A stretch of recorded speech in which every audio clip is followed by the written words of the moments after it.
Hi hello नमस्कार, मी भाग्यश्री पुन्हा एकदा तुमचं नवीन रेसिपीमध्ये खूप खूप मनापासून स्वागत आहे.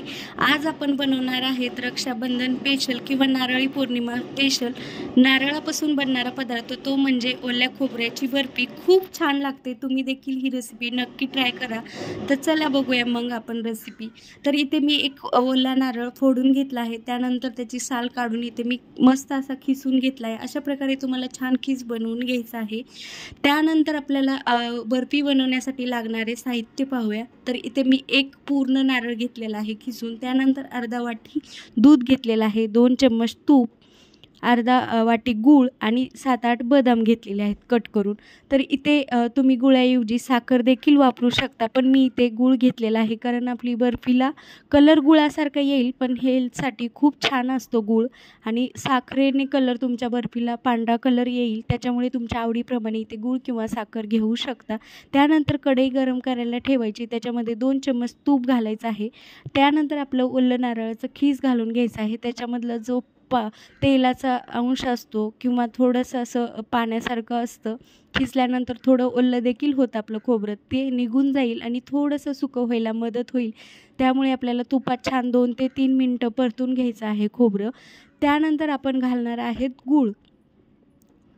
तर इथे आपण दूध घालून घेऊया अगोदर. गूळ अगोदर घातला किंवा दूध घातलं तरीही चालेल, पण इथे मी अर्धा वाटी दूध घातलेलं आहे. दुधामध्ये छान आपलं खोबरं परतून घ्यायचं आहे. त्यानंतर आपल्याला घालायचं आहे अर्धा वाटी गूळ. इथं गुळाचं प्रमाण किंवा गोडाचं साखरेचं प्रमाण तुम्ही तुमच्या आवडीनुसार थोडं कमी जास्त करू शकता. तर इथे मी 2 वाटी खोबऱ्याचा खीस घेतलेला आहे, तर त्याला मी अर्धा वाटी गूळ घेतलेला आहे. तर दुसरी वाटी सपट असल्यामुळे मी अर्धी वाटीच्या थोडंसं वरती मी गूळ घेतलेला आहे. तर मी गोडाचं प्रमाण असंच करते कधी पण, 2 वाटी असेल तर त्याला अर्धा वाटी किंवा 1 वाटी असं साखर वगैरे मेजरमेंट करत असते. खूप छान लागतं आणि आमच्या घरात असं पण जास्त गोड खाल्लं जात नाही. तर तुमच्या आवडीप्रमाणे इथे गोडाचं प्रमाण बनवू शकता. त्यानंतर आपलं 7 ते 12 मिनटं छान परतून घेतलेलं आहे. खोबरं, गूळ, दूध छान मिक्स झालेलं आहे. त्यानंतर आपल्याला प्लेटमध्ये गॅस बंद करायचा आहे.